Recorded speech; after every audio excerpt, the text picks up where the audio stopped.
Like and subscribe and click the bell icon to get new video updates.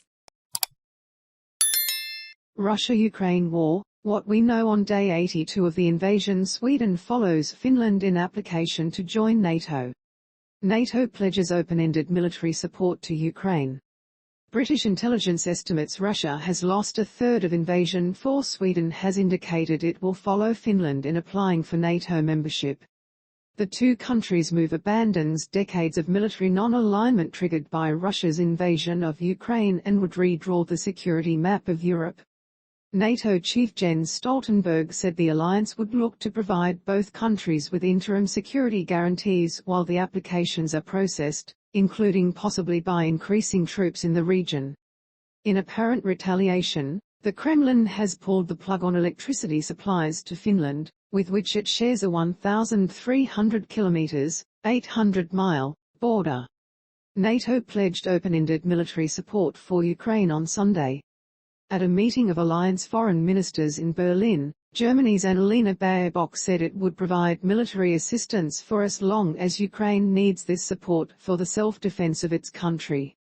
British intelligence revealed that Russia may have lost as much as a third of the invasion force, as more than 400 Russian soldiers were estimated to have been killed or wounded last week trying to cross the Donets River. UK defence chiefs said Russia's offensive in the eastern Donbas region had lost momentum, and that Moscow's battle plan was significantly behind schedule. Ukraine's President Volodymyr Zelensky has warned that the military situation in Ukraine's southeastern Donbas region is very difficult as analysts say Russian President Vladimir Putin has his sights on annexing southern and eastern Ukraine in the months ahead. Russia's defense ministry claimed it had carried out high-precision missile strikes on 4 artillery munitions depots in the Donetsk area in the east of Ukraine. The ministry also claimed airstrikes had destroyed 2 missile launching systems and radar, and 15 Ukrainian drones around Donetsk and Lugansk. As Russian forces struggle in Ukraine, Ukrainian forces made inroads. The 1st Ukrainian Battalion reached the Russian border in the Kharkiv region today. Ukrainian authorities are conducting at least 10 active rape investigations involving Russian troops, and are calling for other victims to come forward.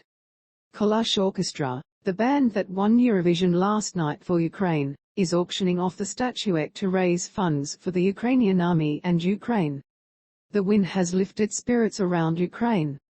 Zelensky has warned that the war in his country risks triggering global food shortages and has urged international intervention to prevent global famine.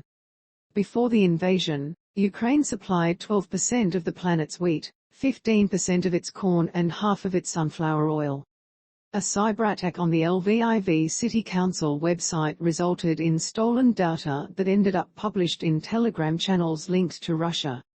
This happened the same weekend Italian police thwarted hacker attacks by pro-Russian groups on the Eurovision Song Contest.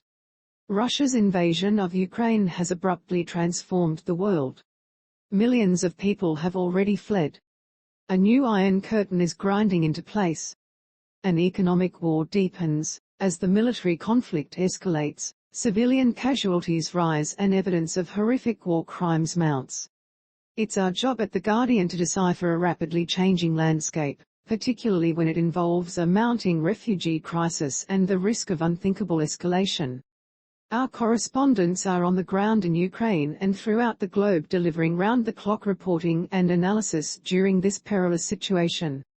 We know there is no substitute for being there, and we'll stay on the ground, as we did during the 1917 Russian Revolution, the Ukrainian famine of the 1930s, the collapse of the Soviet Union in 1991 and the first Russo-Ukrainian conflict in 2014.